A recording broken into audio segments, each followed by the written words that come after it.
ద్వారక మహాభారత కాలం నాటి ప్రాచీన నగరం.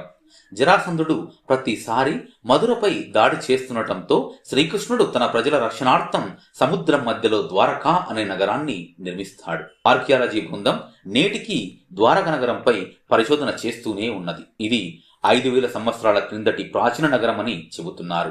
కురుక్షేత్ర యుద్ధం ముగిశాక తన 100 మంది కుమారులు మరణించడంతో బాధను తట్టుకోలేక గాంధారీదేవి శ్రీకృష్ణుణ్ణి నీ కళ్ళ ముందే నీ వంశనాశనం జరుగుతుందని శపిస్తుంది.